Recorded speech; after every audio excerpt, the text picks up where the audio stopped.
சர்வதேச புது கிருபை திருப்பணிகள் வழங்கும் விண்ணொளி.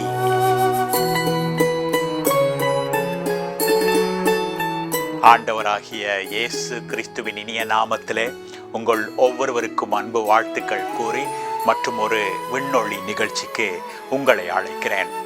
எப்படி இருக்கிறீர்கள் அன்பு சகோதர சகோதரிகளே? மீண்டும் உங்கள் ஒவ்வொருவரையும் சந்திப்பதிலே மிகுந்த மகிழ்ச்சி.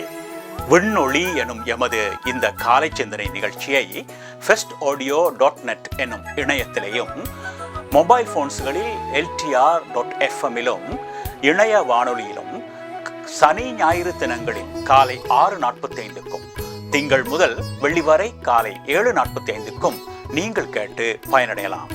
இன்னும் வியாழக்கிழமைகளில் மாலை 5 மணிக்கும் விண்மலர் அல்லது சின்னஞ்சிறு விண்மீன்கள் போன்ற நிகழ்ச்சிகளையும் ஞாயிற்றுக்கிழமை பிற்பகல் 4 மணிக்கு விண்ணோசை என்னும் ஆராதனை நேரத்திலும் பங்கு பெற்றி பயனடையலாம். நல்லது அன்பு நேய சகோதர சகோதரிகளே, இன்றைய நிகழ்ச்சியின் மூலமாகவும் நாம் ஒவ்வொருவரும் ஆசீர்வதிக்கப்படத்தக்கதாக நம்முடைய தேவன் நம்மோடு கூட இடைப்பட போகிறார். அதில் எந்த சந்தேகமும் இல்லை. ஆகவே நம்பிக்கையோடு அவருக்கு நன்றி கூறுவோமா? ஆமெங்கள் பரம தகப்பனே, ஐயா, இந்த நிகழ்ச்சியிலே யார் யாரெல்லாம் கலந்து கொண்டிருக்கிறார்கள் என்பதை நீங்கள் அறிந்திருக்கிறீர்கள். யாருடைய காதுகளிலெல்லாம் இந்த சத்தம் கேட்டுக்கொண்டிருக்கிறதோ அவர்கள் ஒவ்வொருவர் வாழ்விலேயும் ஐயா சிறப்பானதை அவர்களுக்கு நீங்கள் கொடுக்கவும், அவர்கள் சிறப்பாய் வாழ்ந்திருப்பதற்கு தேவையான ஆலோசனைகளை சொல்லவும் நீங்கள் காத்திருப்பதற்காக உங்களுக்கு நன்றி செலுத்துகிறோம். ஆகவே இந்த வேளை ஒரு ஆசீர்வாதமான வேளையாய் காணப்பட போகிறதற்காய் உங்களுக்கு முன்கூட்டியே நன்றி செலுத்துகின்றோம் ஐயா. பொறுப்படுத்தி விட்டீர்கள் ஆண்டவரே. நன்றி நன்றி நன்றி. எங்களுடைய ஆண்டவராகிய இயேசுவின் நாமத்திலேயே இதை கேட்டு நிற்கிறோம் எங்கள் நல்ல பரம தகப்பனே. ஆமேன், ஆமேன், ஆமேன்.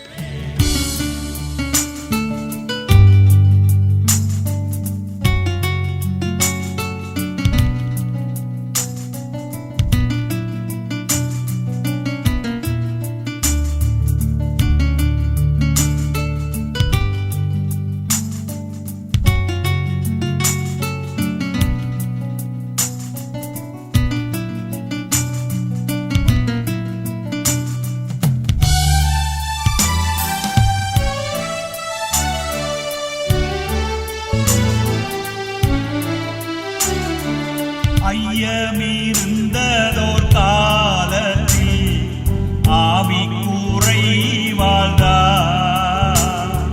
மீட்பருதீர பலத்தால் சத்துருவை வென்றே. என் பயம் யாவும் நீங்கிற்றே. இயேசு கை தூக்கினார்.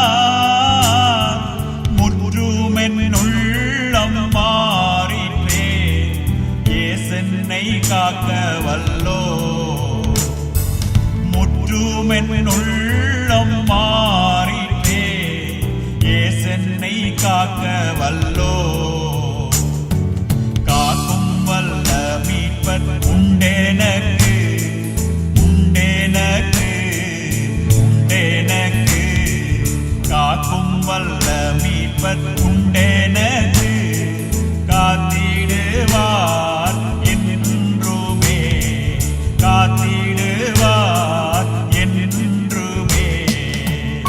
அன்பு சகோதர சகோதரிகளே, காக்கும் வல்ல மீட்பர் நமக்குண்டு. அவர் நிச்சயமாக நம்மை காப்பார்.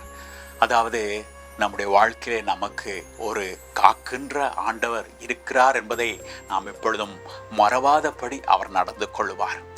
அன்பு சகோதர சகோதரிகளே, இன்றும் கூட உங்களுக்கு வருகிற வாக்குத்தத்தம் என்ன தெரியுமா? ஏசாயா 30:21. ஏசாயா 30:21. இவ்விதமாக இந்த வாக்குத்தத்தத்திலே நாம் பார்க்கின்றோம். நீங்கள் வலதுபுறமாய் சாயும் போதும் இடதுபுறமாய் சாயும் போதும் வழி இதுவே, இதிலே நடவுங்கள் என்று உங்களுக்கு பின்னாலே சொல்லும் வார்த்தையை உங்கள் காதுகள் கேட்கும். இன்னும் ஒரு முறை வாசிக்கிறேன். நீங்கள் வலதுபுறமாக சாயும் போதும் இடதுபுறமாக சாயும் போதும் வழி இதுவே, இதிலே நடவுங்கள் என்று உங்களுக்கு பின்னாலே சொல்லும் வார்த்தையை உங்கள் காதுகள் கேட்கும். அன்பு சகோதர சகோதரிகளே, இதைவிட தெளிவான ஒரு வாக்குத்தத்தம் இந்த நாளிலே நமக்கு வர முடியாது. இப்படிப்பட்ட வாக்குத்தத்தத்தை இந்த உலகத்திலே யாருமே நமக்கு கொடுக்க முடியாது அல்லவா? பாருங்கள், எவ்வளவு ஒரு உரிமையோடு சொல்லுகின்ற ஒரு வாக்குத்தத்தமாக இது காணப்படுகிறது. அதாவது நம்முடைய ஆண்டவர் திட்டமும் தெளிவுமாக இவ்விதமாக கூறக்கூடியதாக இருக்கிறது. ஏனென்றால் அவர் தெய்வமாக இருக்கின்றபடினாலே அவர் மாத்திரம்தான் இப்படி சொல்ல முடியும். எந்த ஒரு மனிதனும் இவ்வளவு தெளிவாக இவ்வளவு ஒரு திட்டமாக நம்மை வழிநடத்த முடியாதல்லவா? பாருங்கள் என்ன சொல்லுகிறார், நீங்கள் வலதுபுறமாய் சாயும் போதும் இடதுபுறமாய் சாயும் போதும். அதாவது எந்த பக்கம் போவதென்று தெரியாமல் தடுமாறுகின்ற ஒரு வேளையிலே, ஏனென்றால் சில நேரத்தில் எல்லாமே சரி போல தோன்றும் அல்லவா? ஆகவே அதில் எது சரி என்று கண்டுபிடிப்பது மிகவும் கஷ்டமான ஒரு காரியம். ஆகவே நாம் அவ்விதமாக தடுமாறும் பொழுதெல்லாம் இதுதான் நான் ஏற்படுத்தின வழி, அல்லது இதுதான் உனக்கு சிறப்பான வழி, இதிலே நீ நடந்தால் நீ வெற்றி பெறுவாய், இதிலே நீ போனால் ஏற்ற ஆசீர்வாதங்களை நீ காணலாம் என்பதாக ஆண்டவர் தெளிவாக சொல்லுவதை நாம் அங்கே பார்க்கக்கூடியதாக இருக்கிறது. பாருங்கள், இதிலே நடவுங்கள் என்று உங்களுக்கு பின்னாலே சொல்லும் வார்த்தையை உங்கள் காதுகள் கேட்கும். அதாவது இந்த சத்தம் நமக்கு கேட்கும் என்று நமக்கு சொல்லப்பட்டிருக்கிறது. ஆண்டவர் பேசுகின்ற சத்தம் நம்முடைய காதுகளிலே கேட்குமாம். எத்தனை ஒரு அருமையான காரியம்! ஒருவேளை இவ்விதமான ஒரு அனுபவத்துக்கூடாக நீங்கள் சில நேரத்தில் போயிருப்பீர்கள். ஆனால் அது உங்களுடைய சொந்த ஞானத்திலே செயல்பட்ட ஒரு காரியம் என்று ஒருவேளை நீங்கள் நினைத்திருப்பீர்கள்.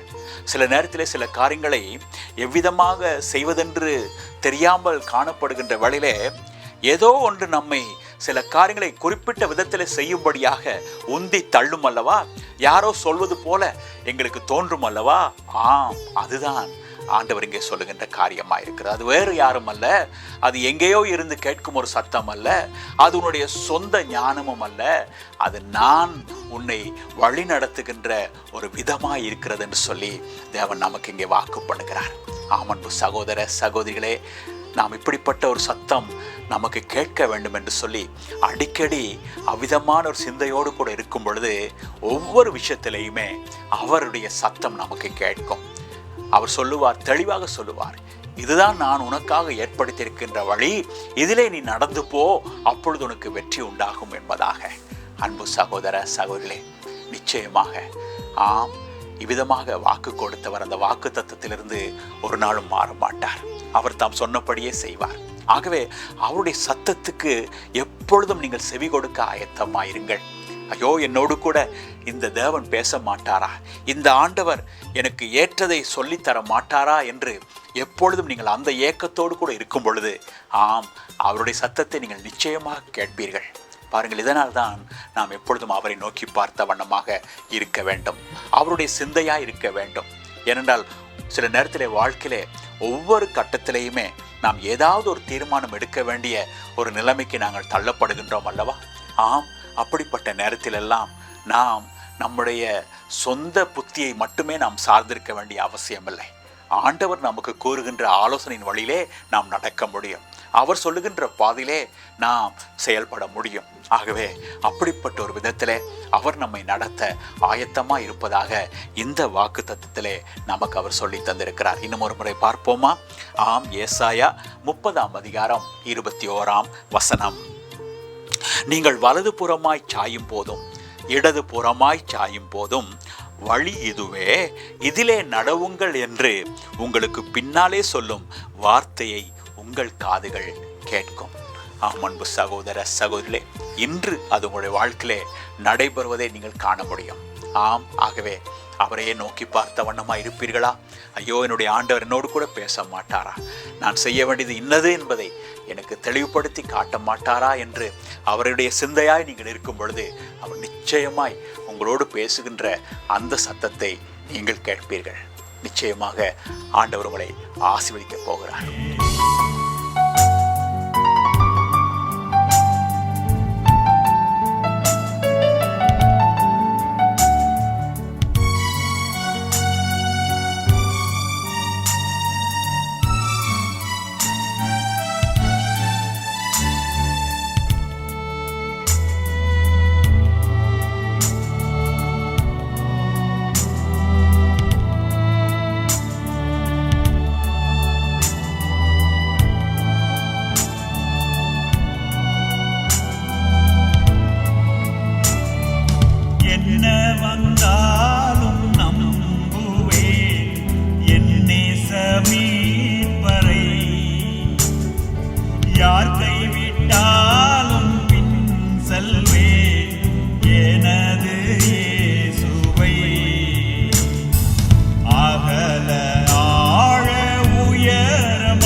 வந்தாலும் அவர் என்னை கைவிட மாட்டார்.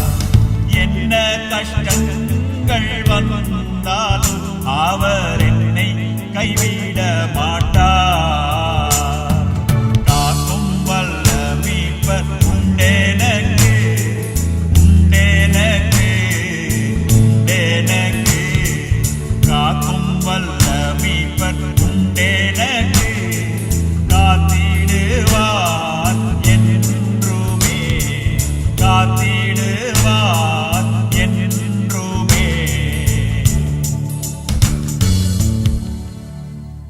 ஆமன்பு சகோதர சகோதரிகளே, வாழ்க்கையிலே பலவிதமான கஷ்டங்கள் சூழ்ந்த நிலையிலே நிச்சயமாக இந்த ஆண்டவர் நம்மை நடத்துவதாக நமக்கு வாக்கு கொடுத்திருக்கிறார். காக்கும் வல்ல மீட்பர் நமக்கு உண்டு.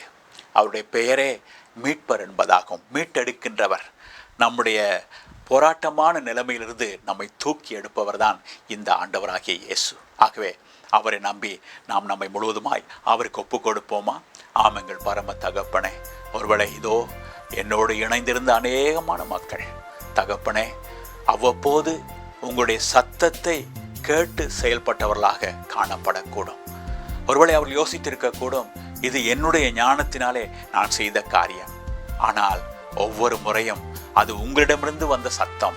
நீங்கள் தான் ஏற்ற பாதையை காட்டி அவர்களை நடத்தினீர்கள் என்பதை அவர்கள் ஒருவேளை அறியாமல் இருக்கக்கூடும். ஆனால் இனிமேல் ஆண்டவரை தகப்பனே, அவர்கள் உங்களுடைய சத்தத்துக்காக காத்திருக்க போகிறார்கள். ஏனென்றால் நீங்கள் ஒரு காரியத்தை சொல்லி எங்களை நடத்தும் பொழுது அந்த காரியம் எப்பொழுதுமே ஒரு மகத்தான காரியமாயிருக்கும் அல்லவா? ஆகினாலே தகப்பனே, ஒருவேளை இந்த நாளிலே கூட சில பேர் போராடி கொண்டிருக்கக்கூடும். ஐயோ, எது சரியானது என்பதை எனக்கு யாராவது சொல்லித்தர மாட்டார்களா? ஒரு தெய்வீக சத்தம் எனக்கு கேட்காதா என்று ஏங்கிக் கொண்டிருக்கிற பொழுது தகப்பனே, இந்த நாளிலே நீங்கள் அவர்களோடு கூட இடைப்பட்டு அவர்களுக்கு ஏற்ற காரியத்தை சொல்லி அவர்கள் காதுகள் அதை கேட்டு அவர்கள் அதன் வழியில நடக்கத்தக்கதாக நீங்கள் உதவி செய்ய போறதற்காய் உங்களை நன்றியோடு துதிக்கிறோம் ஐயா. ஆம் தகப்பனே, அப்படி செய்து இந்த நாளிலே உங்களுடைய நாமத்தை நீங்கள் மகிமைப்படுத்திக் கொள்ளும்படியாக இவர்கள் யாவரையும் உங்களுடைய கரத்திலே ஒப்புக் கொடுக்கிறேன் ஆண்டவரே. பொறுப்படுத்ததற்காக ஸ்தோத்திரம். ஆண்டவராகிய இயேசுவின் நாமத்திலேயே கேட்டு நிற்கிறோம் எங்கள் நல்ல பிதாவே. ஆமென், ஆமென், ஆமென். காக்கும் வல்ல மீட்பர் உண்டெனக்கு, உண்டெனக்கு, உண்டெனக்கு. காக்கும் வல்ல மீட்பர் உண்டெனக்கு, காத்திடுவார் என்றுமே, காத்திடுவார் என்றுமே. நல்லது அன்பு நேர் சகோதர சகோதரிகளை, மீண்டும் நாளைய தினம் மற்றும் ஒரு விண்ணொளியிலே உங்கள் அனைவரையும் சந்திக்கும் வரையில் உங்கள் அனைவருக்கும் கர்த்தருடைய ஆசீர்வாதத்தை நிறைவாக கூறிக்கொண்டு நன்றியோடு கூட விடை பெற்றுக் கொள்வது உங்கள் அன்பு சகோதரன் சாம் பால். வணக்கம் நேயர்களே.